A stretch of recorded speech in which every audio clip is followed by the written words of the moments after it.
प्रश्न दिया है कि y के वे मान ज्ञात कीजिए जिनके लिए बिंदुओं 5, -3 और 13, y के बीच की दूरी 10 मात्रक है।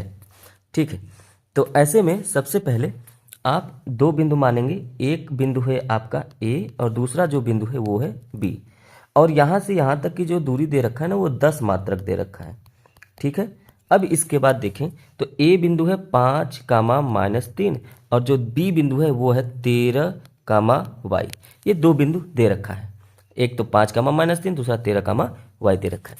अगर यहाँ पे आप देखें ये तो x1 y1 है और ये x2 y2 है, तो यहाँ पर अगर आप इनका मान देखें तो x1 का जो मान आया है वो 5, x2 का जो मान आया है वो 13, y1 का जो मान आया है वो -3 और y2 का मान है y। ठीक है, और ए बी का मान कितना है, तो ए बी का मान है 10 मात्रक।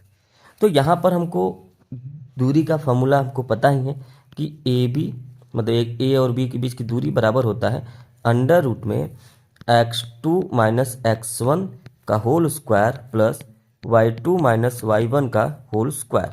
ये होता है फॉर्मूला। तो यहाँ पे हम सबका मान रखेंगे। देखिए ए बी का मान है 10 बराबर x2 x1 का मान रखेंगे तो 13 - 5 का whole square plus y2 - y1 मतलब ये y2 का मान तो y ही है माइनस 3 का होल स्क्वायर।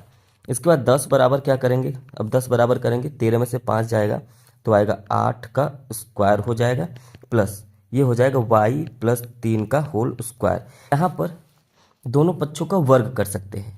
दोनों पक्षों का वर्ग करेंगे तो यहाँ से ये जो अंडर रूट है ये हटकर यहाँ पर स्क्वायर बन जाएगा। ठीक है, तो यहाँ पर आप लिख भी सकते हैं कि दोनों पक्षों का, आप लिख सकते हैं कि दोनों पक्षों का वर्ग करने पर, ठीक है, दोनों पक्षों का वर्ग करने पर तो इधर ये हो जाएगा 100 क्योंकि 10 का स्क्वायर हो गया, इधर क्या हो जाएगा 64 प्लस y प्लस 3 का होल स्क्वायर। अब आप यहाँ पे देखिए इसको ना एक आप क्या करते हैं गलती कि इसको ओपन कर देते हैं कि y का स्क्वायर प्लस मतलब a प्लस b का होल स्क्वायर में ओपन कर देते हैं। आपको ऐसा नहीं करना है। अब आप यहाँ पे 100 में से 64 माइनस कर देंगे बराबर y प्लस 3 हो जाएगा होल स्क्वायर। 100 में से 64 जाएगा तो यह आ जाएगा 36 बराबर y प्लस 3 का होल स्क्वायर। अब देखिए फिर से अगर आप देखें तो ये होल स्क्वायर को इस तरफ भेजेंगे तो ये अंडर रूट में चेंज हो जाएगा। इसका मतलब ये हो जाएगा अंडर रूट में 36 बराबर y प्लस 3। इसके बाद क्या करेंगे कि ये हो जाएगा 6 बराबर y प्लस 3 और 3 को इस तरफ भेजेंगे तो 6 माइनस 3 बराबर y हो जाएगा और y का मान आ जाएगा 3। तो इस तरीके से आपका आंसर मिल जाएगा। अगर आप इसको ओपन करेंगे तो भी आपका आंसर आ जाएगा, लेकिन बहुत ज़्यादा लेंदी होगा, है ना। तो आपको ऐसा नहीं करना है, आपको डायरेक्ट ऐसे ही करना है। इसको ध्यान रखना है कि इसको ओपन नहीं करना है। क्लियर है?